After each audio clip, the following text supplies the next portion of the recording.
Fantastic Pixel Castle and Frog Pants Studios presents Word on the Street with Greg Street and Scott Johnson. Hello and welcome back to Word on the Street with Scott Johnson and Greg Street. That's Greg Street sitting right over there. What's up, Greg? Hey, Scott. Hey, Can you hear man. me? Yeah, you just got back from China, right? How'd that trip go? I did. It was a whirlwind. We met with a ton of the different NetEase MMO teams just to kind of pitch the game, get their thoughts on the game. They've made a lot of MMOs, so that can sometimes be intimidating. Yeah, I was going to ask actually, when you're in a room where everybody's either working on current MMOs or has something under their sleeve already, there's already a game out or whatever. Do you feel any particular kind of pressure to show more early on because they've got finished games and you don't? If you're talking to game designers, they understand that, there's going to be stand-in art, a lot of stuff's not done. They care more about what we call the paper design of like, well, what is your plan for blah, blah, blah. So we can talk about that. It's when you get to the executive level that they're like, they only understand the art and that's what they need to see. Sure. Well, that's fun. I'm glad you had a good trip though, and that you're not too jet lagged because hot damn, Fantastic Pixel Castle slows down for nobody. We got stuff to talk about. The game is being made. And we have with us a couple of guests. You guys remember this dude. It is Kube rejoining us. He is art director at Fantastic Pixel Castle. Kube, welcome back to the show. Hey, Scott. It's good to be here. Good to have you back, man. We got some really cool stuff that he's been putting together for us over the last few days to show off. And we also have with us BirD for the first time. He is principal 3D modeler over there, and it's great to have you, BirD. Thanks for being here. Well, thank you guys for having me. It's funny because I know Kube knows this, but back before I joined this merry band, this is where I would come to keep tabs on what everybody here was doing. So I'm super happy to be here. Well, great. No pressure then on you at all to perform or any of that stuff. You'll do great. It's good to have you here. We're excited, or I'm very excited, I have to say, for this particular episode because we are going to get into some nitty-gritty visuals here. This is where, in my mind, the rubber really starts to meet the road and where concept becomes real and ideas that have long been just sort of ideas on paper or even in Greg's mind are now starting to see some fruition in some sense. And so we're gonna take a look at a lot of this stuff today. And Kube, just to get us started off, let's start with this new character you guys have made, this new class, and what we're looking at visually here. In my files, it is called the initial hero rough out. But that is a good way to put it. Yeah. Clearly not what you're going to pick when you go make your character when this game is live, but what are we looking at here? Tell me more about it. Yeah, one of the big things that we wanted to do was, you guys may remember, we kind of had Unreal mannequins in the game for a very long time. And we wanted to start, cycling those out with things that are more representative of the heroes that we may have within Ghost. So this isn't necessarily a particular class, just very much so a armored fantasy-like, melee character that we will be able to use, in our game. When we kind of have specific classes, we'll go in and actually give them more specific weapons or even some of the specific things on their armor. But we really like this kind of as our first, kind of like a place of getting an updated character in there. Sure. I think this is the one that I got to, let me pull it up again, the one I got to play as in the playtest I was a part of last month. And, it's a weird feeling to run around in this cool armor while there are still some people in there running around as like some, vanilla looking Unreal models and knowing that, one day we're all going to look like we're in the same universe, but there is something kind of cool about seeing that. Cause I don't know, I feel like I'm getting a real look behind the scenes when I see that sort of stuff. Obviously you guys would, we're working toward, all the cool stuff, but why this one to start with? Why did this character, why is this one getting so much love early? You just have to start somewhere? Yeah, you do have to start somewhere, and there will be very different things in our world. You and Greg have talked a lot about the variety of our classes, but we also want to make sure that we have things that are pretty traditional fantasy-like, and that's why this was one of those areas to let's get a armored, character in, someone that would likely be more of a melee character, and be able to focus on it. And just one thing, as a kind of adjustment to what, you were talking about is even what we're looking at here is what we would call a blockout version of the character. So this still isn't necessarily a where we're kind of like taking it as final or anything by means for that. This is more just a representation of the visual design and kind of like blocked out, very quickly with textures and things like that. Sure. Well, here you guys get a little closer look at what the armor on this guy looks like. It's pretty awesome. And I believe this was one of BirD's first tasks when he joined us. Yeah, BirD, you haven't been there very long, right? Like, was this the first thing you were, found on your desk and said, all right, man, make armor, make a guy, make the model? Pretty close to it. As soon as we got started, one of the first things we actually, Bart, who hopefully one of these days you guys get on the podcast because he's awesome. He was working on, he had a bunch of different designs, and it was actually a pretty rough sketch. And it was like, hey, let's rough this in so that we can actually run around in game and get a feel for how it's, how this might translate, So I mean, clearly not at all a done model, but definitely trying to get the proportions in the right place, trying to get some of the shapes and get something subbed out. But yeah, it was first thing on the plate. Wow. So a lot more ahead of you, obviously, but it's good to get get started. I think this guy looks awesome. It's the sort of character archetype I would pick sight unseen. This looks great, kind of the thing I would pick as my initial character design. So you're speaking my language. But for those at home who are watching this on video, or if you're watching this in the archive, like here's an example of what you guys call Dr. Healer, by the way. This is a, pretty standard stand-in model from the engine to kind of get things going, clearly playing a healer. I was able to witness a couple of these running around, healing people and that sort of thing. Does this represent like a starting point for you to then go, all right, well, we know what the class is supposed to be. We have a rough idea of a rotation, perhaps, or whatever. When it comes to you, how much do we actually know about the character, or the class, I should say, before you start, making it real, making it pretty? Well, I think, to my part, the great thing here, and what I think that Fantastic Pixel has done an amazing job of, is standing everything up quick, and everything's quick and dirty right out of the gate. We get this, so you know what a healer does, what a melee character does. So when we get this character in here, we know what it should kind of feel like. And again, this is about trying to get the rough feeling in, and have something that we can pass through to. Chaz has been trying to get some of the basic animations in here and see how it feels. So really, outside of that, there's a whole boatload of lore that Shanti and crew have put together that goes behind the scenes here. But, this is enough to kind of get the ball rolling. Yeah, and so we're looking at a little bit of animation here. How much of that are you doing? Like, in other words, you're modeling, obviously, you're modeling characters. You hand off your meshes to somebody else and they take over, or how's that work?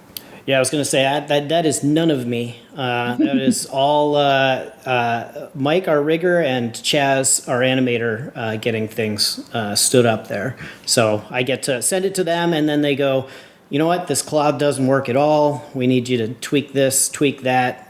Shoulder pads are clipping like crazy. In fact, you'll see you might see an upgraded version of this guy where ultimately you'll see there's definitely some clipping happening. Mm-hmm. And again, it's a little bit of, the crawl, walk, run where we're kind of, leveling things up as we go. Mm-hmm. Yeah. And I got a question about that. And anybody can answer this, but when I'm playing a game and I see clipping, I've always just assumed that's just the way it was. This is video games. We're trying to put ornate stuff on a character. Take The Witcher, for example, and Geralt's all covered in this regalia or whatever. And there's just no way to not have his sword clip through the cape as the wind blows the cape to the left. And I as a gamer have kind of just come to sort of say, that's the way it is. That's games. There's your 3D video games. Are we any closer to a time or a place where the materials respect each other and their space and their physics and that sort of thing? I wouldn't count on that for Ghost. I think one of the things for Ghost is that we really want to make sure that there is a lot of variety in what you can wear. Now, if it's a much more single, player-driven experience without the range of different attire and things like that, different body types, you could definitely, with time, get that into a much better spot. But as you're changing different races, different builds, different things that they wear, that's a lot of additional boundaries that you would be setting up. And to your point, we really want to embrace the fact that we're playing a game, and we would much rather have more content than spending more time on those individual pieces to try and actually, help that feel or look a little bit better. Sure. I'd add a little bit to that too, is just the fact that at the end of the day, it's really how it feels, when you're running around, and it's much cooler to have the flowiness of things, the clips a little bit here and there, and it still feels poppy and it feels good. Then we've achieved what we set out to do. Sure. And I assume that some of this heavy lifting, if it ever does improve in some magical way in games like MMOs, where you're not just clipping outfits, sometimes you're clipping entire people because you don't want to have a claustrophobic nightmare in a city or whatever. I assume that it will be kind of on the shoulder of the engine to iron some of that out, right? And in this case, since you guys are using Unreal as the basis for all of this, that could change where they suddenly go, good news, everybody. Every mesh respects the one next to it and will behave accordingly, and it won't take enough or too much processing power or whatever it may end up being. I could see that day coming. But Greg, you've been around long enough. Is it just fine that we're clipping now? It's fine. We can clip. It's okay. It's fine. Beautiful games like Elden Ring have a lot of clipping. It's just, like you said, people forgive it, and we would rather deliver quantity, like lots of classes, lots of armor, lots of monsters, than have the artists spend all of their time kind of fixing edge cases of, when I have the big helmet on with the big cloak on and I turn my head this way, it clips. Maybe AI will fix it someday, but in the meantime, I think we can get over it. Oh yeah, I didn't even think about the AI thing. That seems like since there's so much talk about that, I always forget that there might be some actual practical use cases in the future. We'll see how it all goes. We're now looking at an image of this same character model being textured.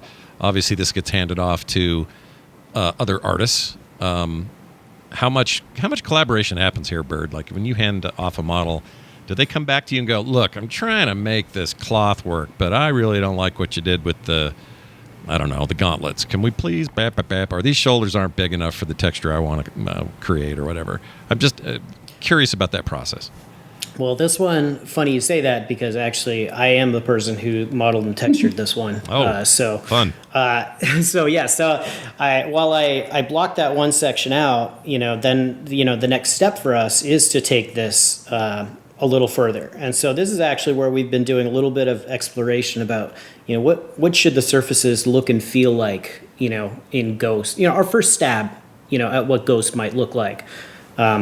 So as far as collaboration there goes, there will come a point, and certainly there are some cases. In fact, you'll probably see a couple more things coming in this talk here where we have collaborated with some folks, and there is definitely a lot of back and forth. While we block these things out, we'll test them in game, make sure everything is doing what it needs to do. And then we have to take it through a high poly process. We have to create a final in-game version and do all those bakes and textures and all the things that go into making a final model. And in doing that, a lot of times as we're finding what the look and feel of Ghost is, we're trying to communicate that out and say, hey, it's important that our shapes look like this. It's important that we capture, this is what's important about this character. We want things to group in certain ways. And again, we'll look at some more stuff there in just a few. Yeah, I know this is a small thing, but I'm a giant fan of dirty Star Wars, when the ships had crusty business and looked like they've been through some stuff. I don't like shiny Star Wars like the prequels. And 100%. It reminded me of this right here. You've got some dings and some scratches and some scuffs. I'm just glad to see that. Yeah, and one of the kind of conscious decisions that we've been making about our look, Scott, is, we call it handcrafted heroic realism. And, as you zoom in on that, you're not going to see a lot of the kind of noisy type of detail. We would much rather that the things are looking more like a painting and zooming in on a painting than something that is more specific of some of the other more next-gen games that are out there. Sure. Some of that is to match the look and to really kind of like help that fantasy vibe, and other parts are to help with development itself. Some of those kind of additional details are only seen when you're up close, and I think most people that play MMOs are move the camera back quite a bit because it's way more important to kind of have that environmental awareness than it is, zooming in on, the back of a helmet. Sure. And I guess this goes back to early episodes, maybe even the one you were on last, where we tend to get into conversations about stylization versus realism, and then that usually leads to, well, also the world and the styles of the characters. This all needs to be cohesive and work together and so on. How do you feel about that so far? You're this far in. There's obviously plenty more to go. We're still in very pre-alpha phase. But as you see these pieces come through and you start seeing them moving around in game, and you get to kind of see how the world, the design, and your choice of art are working together, is it coming along the way you'd hoped? Or do you think we're going to lean more stylized later on or more realistic later on? Yeah, definitely going the way that I was hoping. We have the right people now, to kind of help with the animation, help with the technical animation, help with the visual effects, even sound effects, in addition, to what we're doing with our designs and our modeling. We're starting to put those pieces in place to where I think it is, really coming together really well. Mm-hmm. The part that we're going to kind of like be dialing in more now over the next couple months is, how do we make a pipeline out of it? How are we able to now repeat this kind of work, working more towards scale? And how are we, not only just doing that for individual assets, but assets that would be able to kind of be used across the board, whether they're weapons or gear that's swapped across different characters, and whether they're player characters or even encounters. So, there's a lot of stuff that is going, but the overall look is definitely hitting that kind of vibe that we were shooting for, even a year ago when things were much more rough than they are right now. It's fun to see this, though. So we see these early meshes, we see this early texture work. We then see that work in motion, which is also very cool. Then you go to texturing this stuff, making it look cool, and then this final result is, I'm excited to play this guy. Look at this. And I think the other important part you kind of mentioned, even when we have our play tests, people seeing the things as they're being developed. We have play tests multiple times a week. And we can't have things that aren't, kind of progressing things forward, progressing, the kind of feedback that we want players to have on an ongoing basis. So we're very much using those play tests to kind of update with new things, get feedback, hopefully way before it gets into playtest. But that's why we treat the blockout stage as what it is that you spend a much more fractional amount of time to be able to iterate while it is in that kind of more flexible state. And then once we do feel like we've got the design a little bit further along, people have seen it, they've been able to kind of like have their adjustments, then we are able to take it to that next stage, which could take a lot more time. Greg, do you, as someone in charge of so much of the vision of this thing, how is this all landing within your own head as far as, how far you've come with it? Is it going along the lines you want?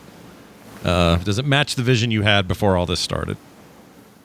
Yeah, early on, we knew that we wanted to not go like super realistic, crazy attention to detail. Because again, it's a fantasy world. We want it to feel not like the real world. And we want to make a lot of content, which gets more and more expensive the more photorealistic you get. It also doesn't age well, right? Like, part of the reason some of our favorite games are timeless is because they're not trying to chase like the latest and greatest. So I really love, we call it sometimes the painterly look, which maybe isn't a super obvious description to people outside of the business, but it's like you hint at detail, and you do a lot with color rather than putting in like lots of high-end lighting effects, like, you know, reflections and things like that. So you can see like the kind of whitish gray shape around the eye slit there. It's, you know, it's not actual detail, it's just kind of color changes. Sure. But that's enough that you feel like there's a lot of depth there without actually having to draw it all. Oh, for sure. And this gouge on the side of this thing, which is something I really like. You don't even know where that came from, who clawed him, who hit him with a sword. We don't know the story,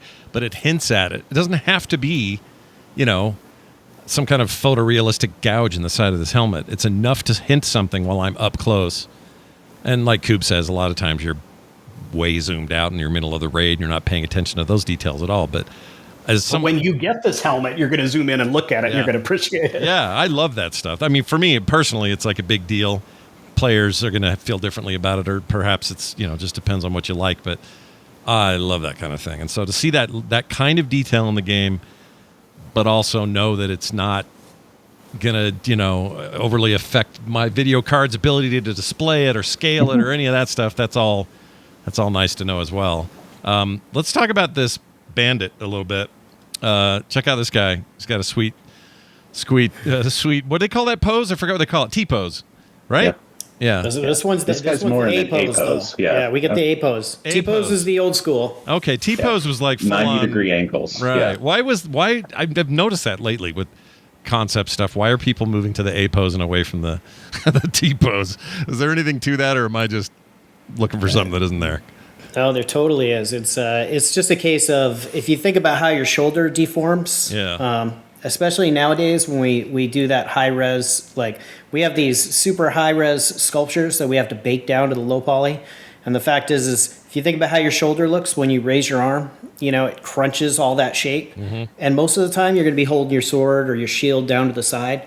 So you want to hold that shape a little nicer, which is why we keep it a little lower. Nice. All right. Well, here we have him. The reason that they had it as T-pose before was just for ease of skin weighting those things. As an A-pose, it gets closer to the body. So sometimes the skin weights you would get some of the parts of the body in addition to their arm. Oh, okay. I used to make Unreal Tournament skins.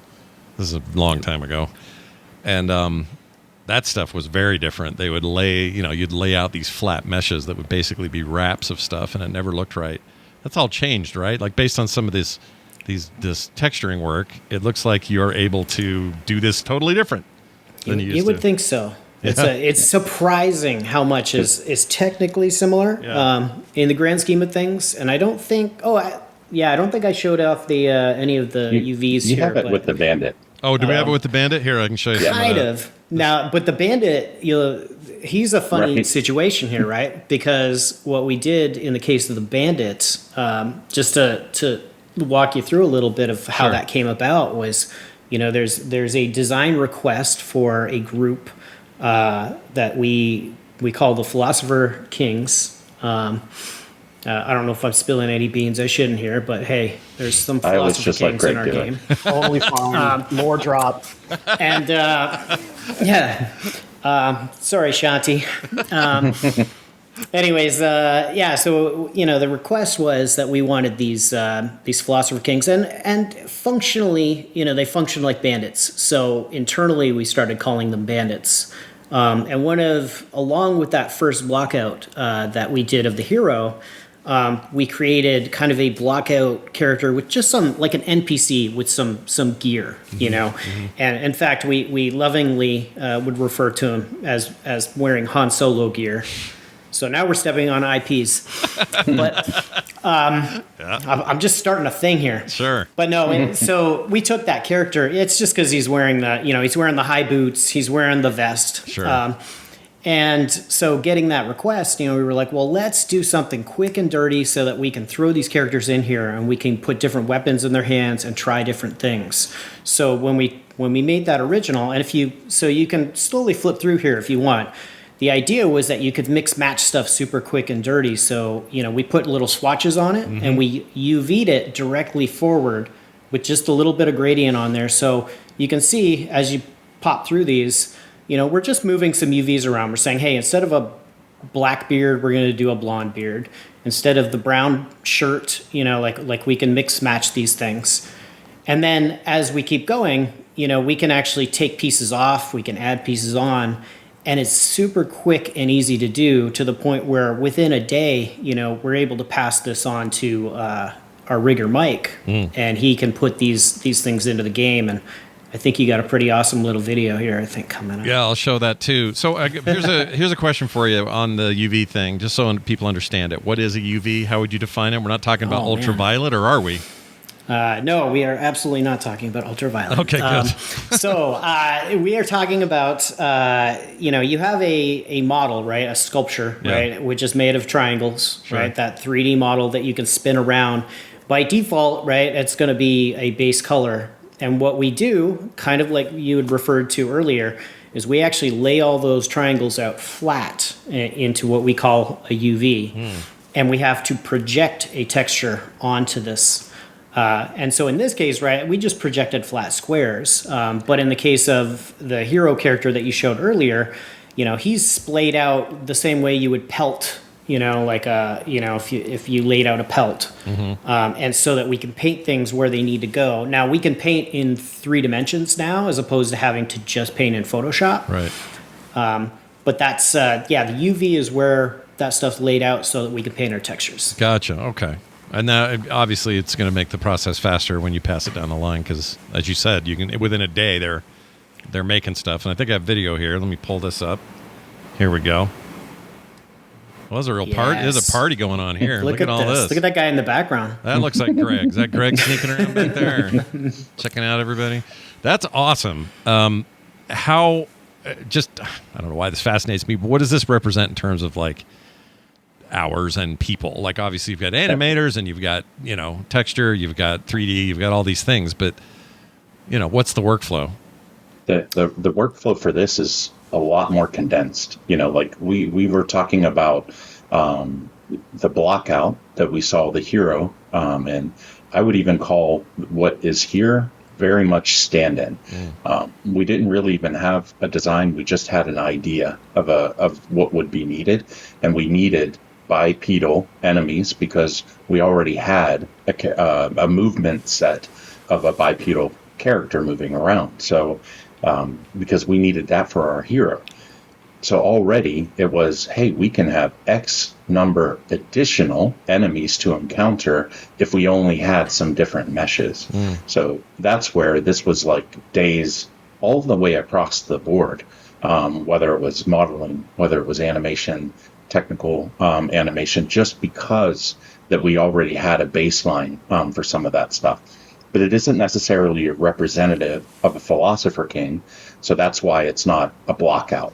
But very much, just like the mannequin was more stand-in, we still kind of use all the tools that we can to get things into the game and playable as fast as possible, so that we can go to our tried and true kind of like thing of iterate till it's great, and we want to iterate as quickly in the process as possible. Ideally, you make the final art once. It's not really a realistic goal, but that's kind of the goal, is like make sure we're all happy with everything and then make the art so we don't have to like do it over and over again. So getting in the blockouts and letting us test stuff out really helps that. So we know, all right, we're pretty confident now. We like these bandits. We're going to go forward with that. There's an awful lot of pirate adjacent stuff in this concept art, and I love it. I'm like all in on this vibe. When you see art like this and you realize that you're going to be in charge of making sure we get real good models out of some of these concepts, you ever look at these and go, oh crap, they want too much leather, I can't do that much, you know what I mean? Like, I don't want to look at just like the negatives of what it may mean, but is there ever kind of a disconnect between those two offices where you're like, oh, I love the art, but you know what, that's not going to be practical in a 3D mesh or whatever? Like, what's that experience like, I guess? I can tell you there's two things around that I think are worth talking about. Number one, there's definitely technical limitations. Like if you look at that character, you just scrolled over the one in the middle with the long coat, right? As soon as we started getting into things that hang on things and sit on top of things, there's definitely technical limitations. And that can be hard because I see something, I'm like, dude, that's so cool. And then on, the flip side, I'm like, well, what does that actually look like in game? Would it even run? That's a real issue. So that's something it's always hard because I want to do it. And then there's other times, I think the other thing is just the part of the challenge and honestly, one of the exciting things about being, a 3D artist is going, I see these things, I see all those details, and I have to be able to translate, well, what are we going to be seeing when we're running around in game? Can I deliver those details? Like we were talking about the wear and tear on the helmet, of the hero. The fact is, like, what can we translate that's going to look good from game cam, that's going to group together in a way that from a distance it's going to be recognizable, hopefully iconic. And how do we deliver that? And that's the challenge, that's the excitement.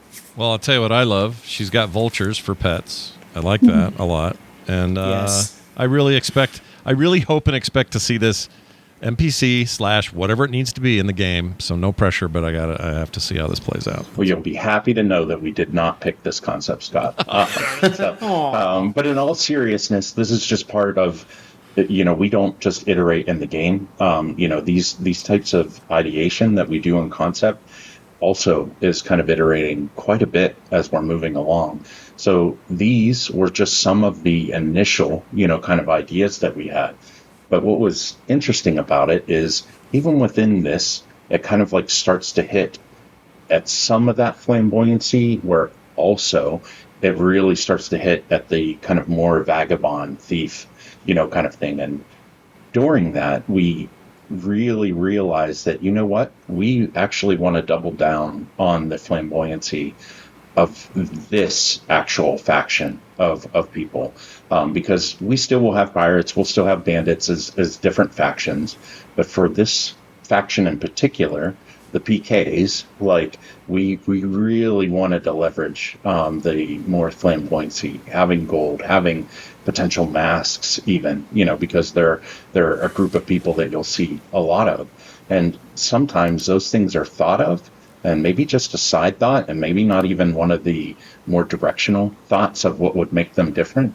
But as part of our conceptual process, it really helps us cement, no, this is the direction. This is what will be cool about it.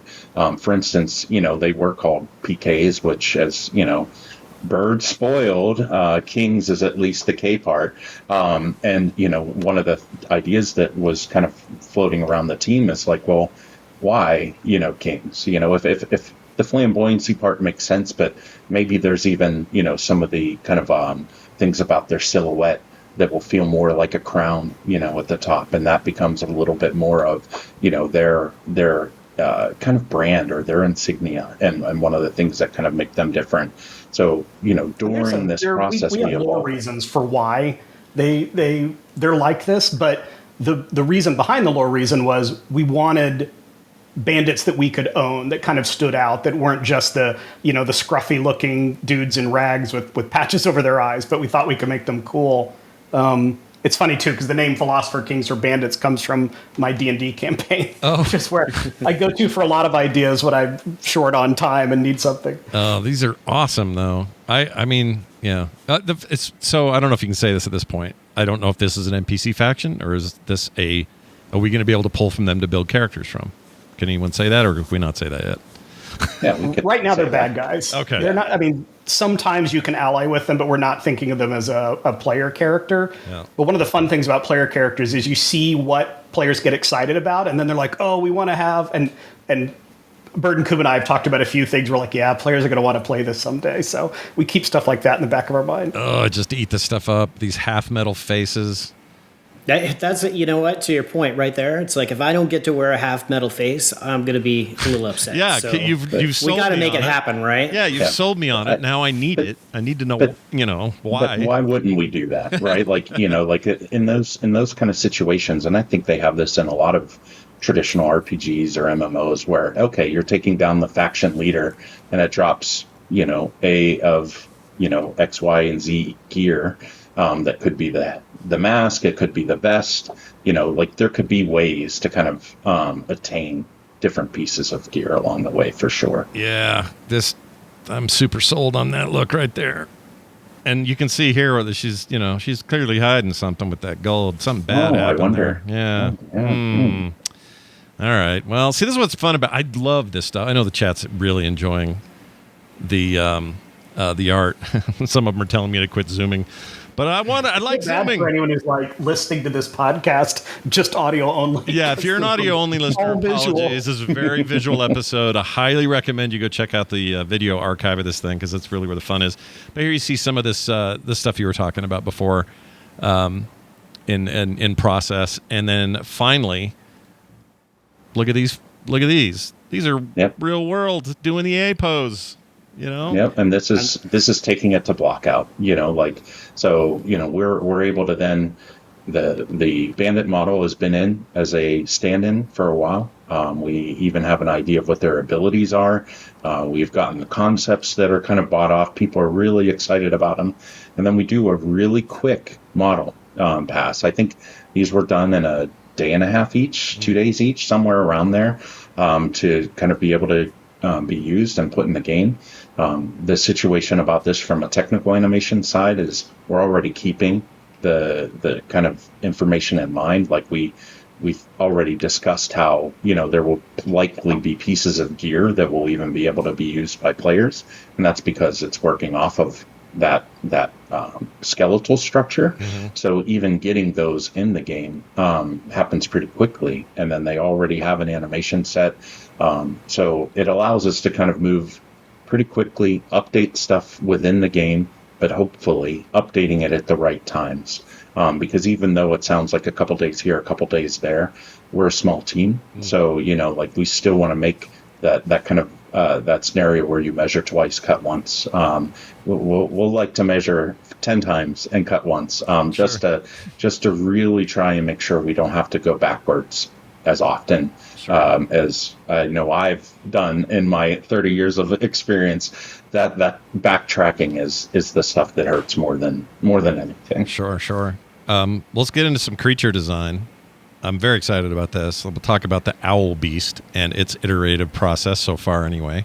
Some early sketch / concept work here. Greg, from a concept, where were you wanting to go?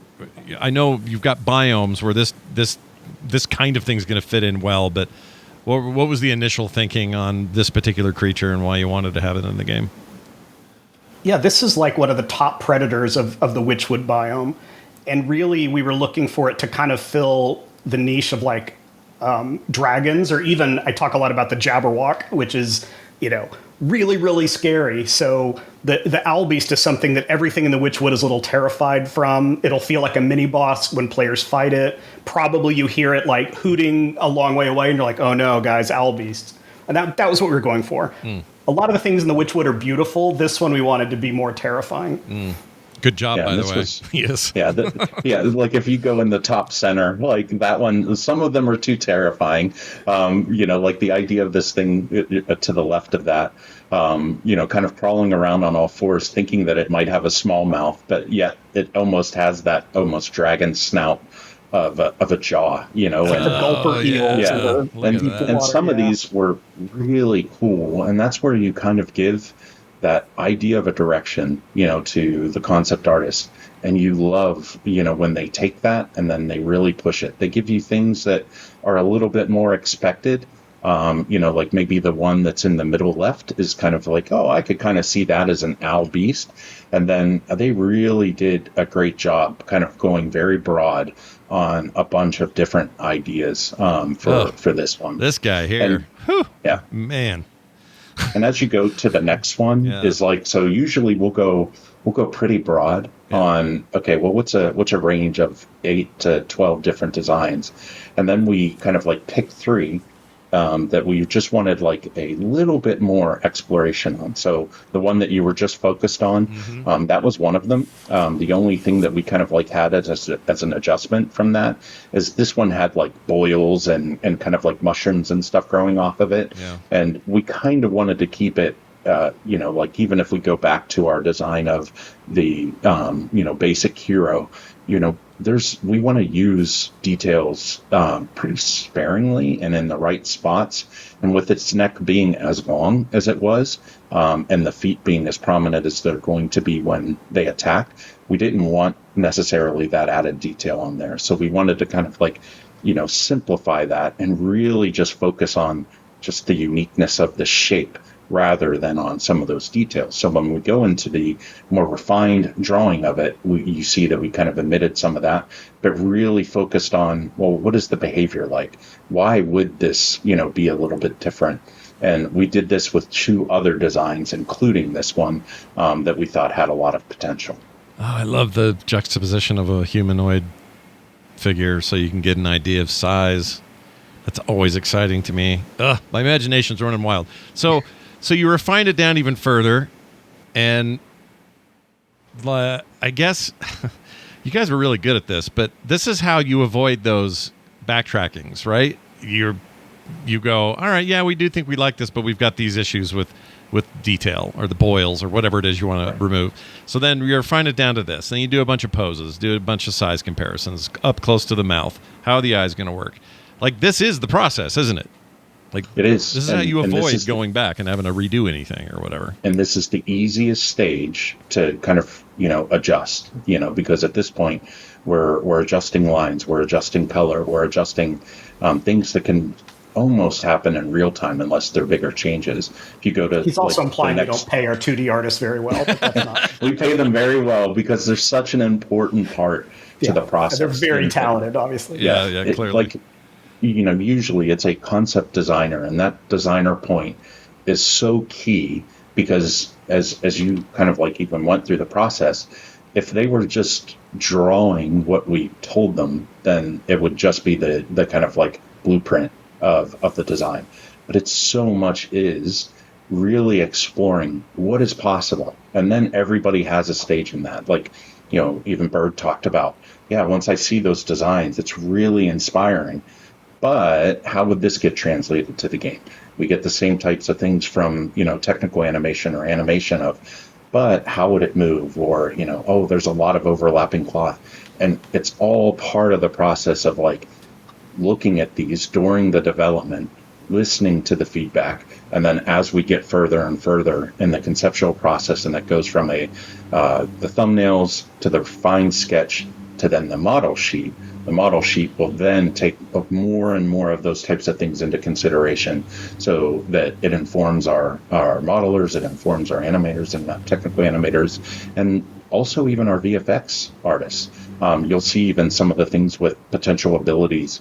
And oftentimes they're not even the abilities that we already had. It's more just thinking of their behaviors, more of what's possible with a creature like this that could be more unique. And sometimes that really does help influence, how could something like this be more unique to Ghost and something that could be kind of looked at as not just an owlbear or something that is a little bit more tried and true. It just makes me want to make things. It's so inspiring to watch it. And I think this is why people are so interested in this part of the process, and why I think Greg was inspired to want to have a show about this where you guys describe the process.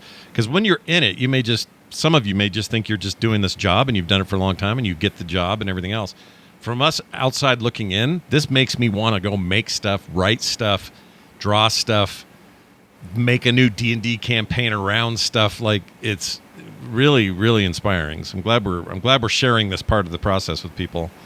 So at this stage that we're looking at here, you've refined them even more. It's become more nature-like than the previous iteration. I assume that's kind of where, why you landed and this there. One, in particular, is an iteration, but yet a deeper dive on a different idea. Gotcha. So this is one of 3, and then we went with one additional idea to kind of say, hey, if there's these 3 that kind of had potential, here's kind of going a little bit deeper, because sometimes it is that measure a couple times to make a decision. we could have said, well, it's going to be tough to pick one out of these. And then you kind of go into that, like second guessing it a little bit. And you're like, I hope this one's right. But with this, we were able to kind of go through the context a little bit more. We were able to look at it in different shapes. What would it look like on the ground? What would it look like when it's attacking? And then, that really did help us kind of inform, well, what is the one owl beast that we feel the most confident to start with? And that's where we kind of go and hit that additional layer of detail even in the concept stage. I love this stuff where it's almost like a regal beast. This one looks like one that could read you poetry. And then you look at those legs and you go, dude, stay away from me and my town. Scary as hell, that thing. I love it. All right, we'll keep moving down the road here. We got this bit of concept work where we're really getting into some of the detail. Goodness gracious. Look at this guy. And this is where we get closer to the model sheet. So this, we sometimes render it out in at least the 3/4 front view so that we get an idea of the textures and things like that for us to potentially model. We're still looking at the different shapes, how things are kind of looking for the way the wings expand and things like that. Now, all of this is still very blue sky. We do put a lot of kind of responsibility on our modelers to be able to kind of take this as the inspiration and then make it a little bit more of a reality. All the while, we're still giving that information to the concept artists, but I ask them not to just go super, like follow all the rules and get it going, because we do kind of like box them in a little bit too much, where sometimes if we can see the wings being like this, and it might look like it's a bunch of individual parts, game modelers are able to kind of look at that and come up with potential ways that we may be able to work to kind of get the kind of inspiration of the idea. It's kind of a unspoken language a little bit you guys have where, and BirD, maybe you can speak to this, when they come to you with stuff like this big frilly wing, intuitively that you're probably not going to make every single feather its own, rendered out piece of polygon, right? You're gonna. I just start building it pixel by pixel, the whole thing, every piece. No, it's exactly right. And that, again, that's where the blockout stage comes into effect here. I think this is where, and I think I don't want to move you forward too fast, but I believe we might have a little bit of work on the blockout for this guy. Let's see. Yeah, and this is just to kind of like conceptually take it one step further, which is, how does it look, when we're attacking it? Like Greg said, this is a more key encounter. They're fairly large. We wanted to kind of give an idea that, this is something really scary out in the environment.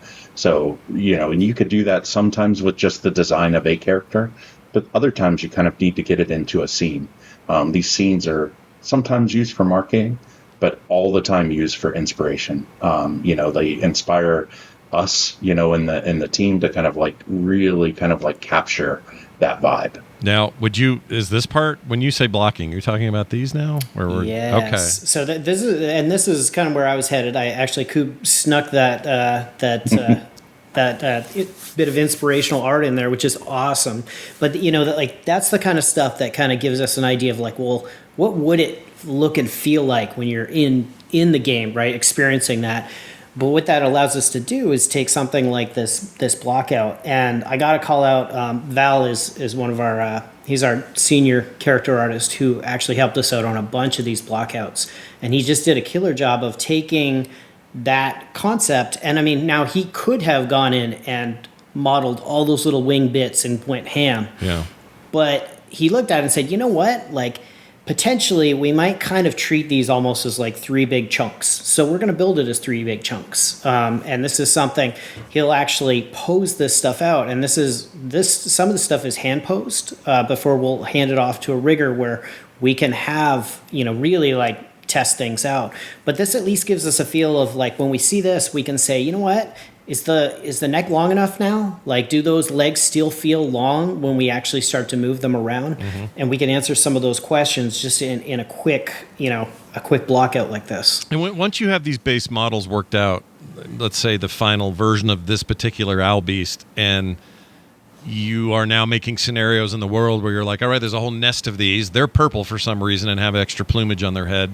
And here they are up there hanging out, and you've got quests to do up there. But also in this blue zone, there's this whole work up to the biggest owl beast you've ever seen. And it's really the same model, but with tweaks. Is that how this works? You guys get what you want as a baseline, and now you can go nuts and make them as different as you want. Some have huge beaks, some have bloody feathers, some are all white and kind of almost albino-like, and that sort of thing. Is that the goal? Is to build like the core, and then go nuts after that with as many as you want, as big as you want, as small as you want? You take there's a couple different ways that we think about that. Greg wants to make sure that there's X amount of unique creatures, and I think we all want that. But also knowing that with each unique creature, there is a pretty broad range of what we can do with it. It's not always free. Things that are like the color changes and things like that are obviously a lot easier. Once we start changing parts of the body that also animate, there's some things that we kind of like have to have in mind of, well, it's going to mean X amount of additional work. And in some games, when you just size it up, that will just work. But the way that we kind of like work with VFX and, the technical animation, if we did scale it up to this size, a lot of those things wouldn't necessarily work. Now, there's a lot already started.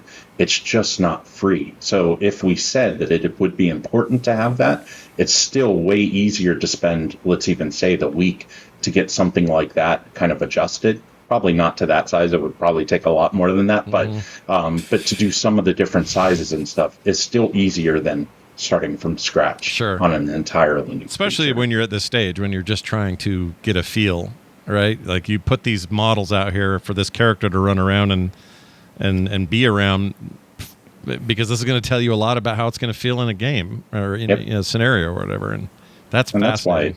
Yeah. To even this point, like even though we have to model things in an A pose or things like that, oftentimes we will manually pose it when we do have issues with, or issues isn't right, but more questions about scale. Because, getting an idea of what it may feel like size-wise and more of an idle pose is really important. Like the scale that we ended up going with is very different than it was in the 2D concept.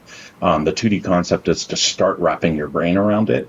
But then once we get it into 3D, that's when we're really doing the more checks and balances of how will this work in the game, compared to everything else that is already in the game and has an idea of scale. It's wild to go from this, essentially the long road, to this, and then this is just, that's wild to me. That's just such a crazy thing. I mean, we don't, as much as we love playing, and we don't always think about what it takes to get to that, and that's really great to see. And I think we have one more thing in here with the, this is our technical animator actually getting it set up so that it isn't the animator having to go in and kind of animate every single part of, this more complicated skeleton. Mm-hmm. And what's great about when we have a actual block out is it's not temporary in any means. Like a block out is laying the foundation for us taking the model to completion. So what ends up happening is once we have this in game in a block out form, we have a skeleton built for it. We have, the model going to where, whether we're doing the final model internally or externally, they basically have the guidelines to stay within. And once they do that and kind of like stay to those guidelines, when we get those assets back, it's very straightforward to get them up into the game and updated. And then we're able to kind of work a little bit more on the kind of nuances of the animation with a higher poly, model. Sure.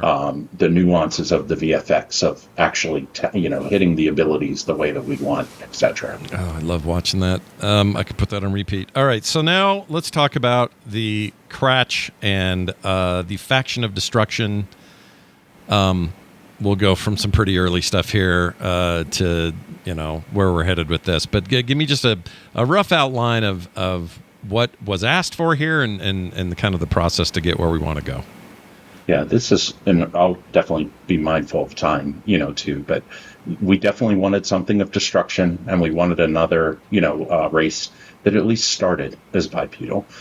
So Bart, kind of like took that idea, did, the kind of more composition of the first one of like, this is what destruction could look like. This is what them decimating a village could look like. And here's, like an idea of a caster, a little kind of minion, what more of a kind of lieutenant or captain may look like. And then, kind of your big beefing brute. And, very, very rough. I think some of the names were, kind of in place of a fist or a scarbender or a hill chewer. Like some of those things were there to kind of go, but like the other stuff was fairly light outside of them as a enemy faction being kind of focused on destruction. Love these guys. So if these were playable characters choices, I would choose one of these. Hey, just imagine that playable characters are going to be even cooler than us. Oh, can you imagine? Oh my gosh.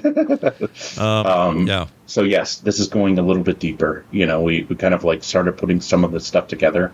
And one of the things we realized is, well, maybe it's feeling a little too orcish. And, there's definitely similarities of an orc in our Cratch. And we wanted to be more mindful of that. As cool as these looked, we wanted to stretch it a little bit more, and that's where we kind of like started to get into these other designs that, we wanted a primal nature about that. If it's destruction, it's not like bad. It's almost just the way that they are, they're kind of like their mindset. And that's kind of, it's one-sided. It's kind of like very focused on that. So we really kind of like, kind of dialed into that, really even started to change up some of the anatomy so it even felt less human, and dialing more into, kind of beast and animal anatomy. And yeah, Bart Tiongson is kind of the concept artist, our very first artist at FPC. Jeez, this stuff is so cool, dude. Oh my gosh. Yeah, we really liked it. I think, Shanti talked about it, of our original fantasy having, factions, having races that are unique to us. And as we were going through this, we talked about it being more bestial. And, we had the idea of the panther, and yeah, Bart went nuts and, really started to bend the anatomy a little bit more, to kind of like have it separate a little bit more from humans. We knew we wanted horns. He was doing exploration on where the horns could be. The 4-eye, kind of composition of it really started to kind of like come together. How, they would still have features that would be recognizable, like a nose, but maybe it's more of a snout. Maybe the jaw and everything is kind of coming together more and in different ways. And as we kind of did all of that exploration, it worked into what, the kind of Cratch captain could look like. They are based on destruction, so they use broken pieces of armor and kind of very kind of like, haphazard about how they kind of do that, and really just kind of keep. It's very wastelandy Reavers style weaponry. Kind of use what you have, tape it together, and let's go to war. That is so my jam. Oh my gosh. And if you think of Reavers, their mindset is very similar, right? Yeah, just destruction. Yep. I mean, it's a culture of destruction, and this looks. Oh my gosh, dude! Yeah, and I can see the eventual. If we go back here,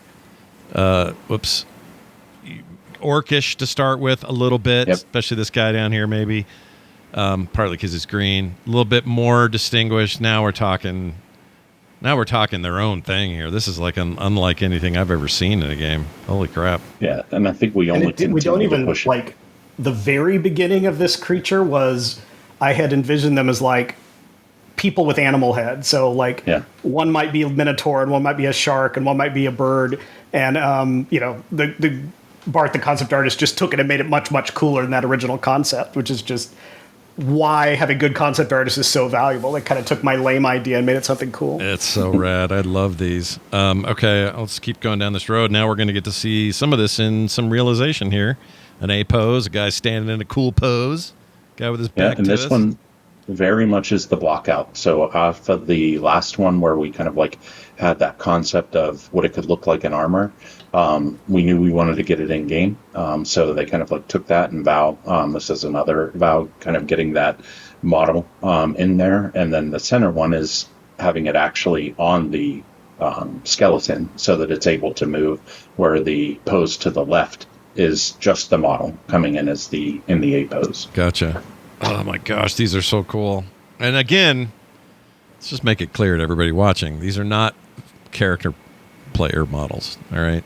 Not yet. No. And these aren't the game, you'll see as we go through this, things that are more representative of how it'll look in the game. Yeah, here's a pretty good example of that, right? These are actual detailed out models. And even to these, even though it has detail, it was still very important for us to make sure that we're not going overboard with the detail, using detail in the right spots, really supporting the visual design where needed, and then not just having a kind of area of texture, that is kind of around the kind of seeing the breakups of the armor, how the armor, becomes different in its own, pieces from the body is really important. And I think become even more evident as we start to see colors and texture on this. BirD, do you work on these particular guys? So this was one I just actually did feedback. We worked with another artist who did the 3D model on this one. Mm-hmm.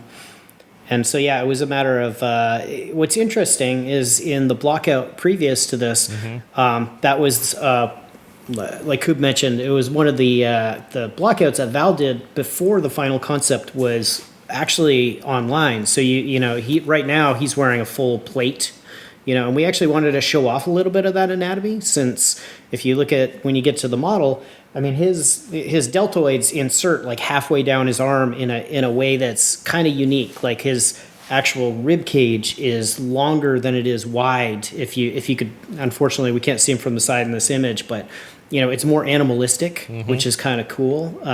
And so we kind of pushed and pulled it to really like hone it in on that bestial vibe. Oh my gosh, those back muscles! If I had those, I wouldn't, be laid up sometimes. That's fantastic. All right, we'll keep moving here. What else we got? Oh, look at that. I don't want to fight that guy. This does start to get into the areas where Paul did start to work on it. But this was, when we go back to the 4, different kind of Cratch that you can run into, this is the big brute. And, we had ideas of maybe it's using its surroundings, whether they're rocks or using trees that they can kind of use against the player. And then these were just a couple of the ideas. We had a lot more. And I think as you go to the next ones, it's really honing in on, well, what does that kind of look like, compared to our more general hero, what a Cratch captain could look like, what the Cratch fist could look like, and then the hill chewer. And then this is where we get a model sheet together. We talk about how the different parts can kind of be broken up, how it's built up, and then, even just references for the materials and things like that could be used for the actual kind of moving forward on the model. And there he is, looking all cod piecey and ready to rock. I'm in love with this faction. It's probably obvious, but I think you're going to have a lot of people really like where this is headed.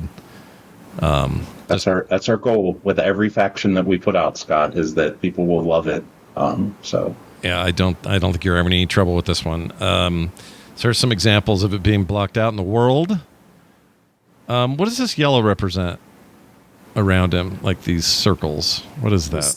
So it's interesting because this was one that I worked on. So this is the block out here for this character. And so, we did the rough out, but in order to check him in game and try all the different things, I did the quick pose so we could do a size comparison like we did actually with the owl beast you saw earlier. Mm-hmm. But then this was passing this on to our rigger. And so Mike came in and put some bones on this thing so we could see what all it could do, because what happened, and I wish I could have got you a clip of this, but our designer on this particular piece saw the image of him holding a tree, and he's like, dude, can I pick up a tree? Like, can we rip a tree out of the ground? Or can I lift a rock? And so we wanted to see that in game and be able to test those things. So we had this guy rigged up quick and dirty, and that's exactly what that shows. There's the rig. That's cool. Now I'm going to show something that I'm beyond excited to show, which is some footage of what looks like a simulated little bit of a battle. And I'll just put it up because I can't put it off any longer. How badass is this, you guys? Oh my gosh. Wow. All right. So that thing's scary as hell. It's one thing to see these sketches. It's another thing to see size comparisons, humanoids on one side, blah, blah, blah. But to see it in action in world like this must be thrilling from everybody from Bart from Greg and his ideas to this. And to you guys who are animating it or modeling it, texturing it, all the way to the animators, this must be really fulfilling to see this in action. I can say for my part, it absolutely is. I can say for Bart got to fight his first hill chewer last week. He's been kind of he's been looking for the hill chewer for weeks. Like there's been a version in there for a while, but Bart could never run into the hill chewer, and we finally got him to fight a hill chewer. We took it down. It was super cool. So yeah, it was awesome though to see this guy coming to life. Oh, it's so great. And BirD's alluding to kind of the magic of the blue zones there is you don't know what you're going to find. So, we could always just spawn a hill chewer, but players can't assume they're going to find this creature in this location it always is. Sometimes a map won't have Cratch at all. Sometimes it won't have Philosopher Kings at all. Wow.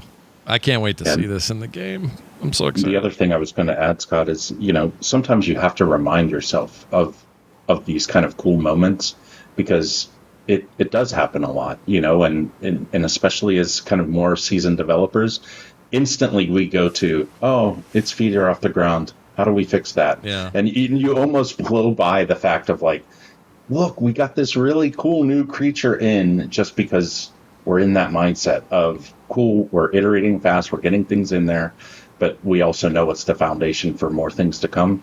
But to your point, that's where we kind of work up to these playtest times of, we may forget sometimes to smell the flowers, but we really do kind of work towards, these kind of, breaks in time where we're trying to kind of get things in as good a shape as possible.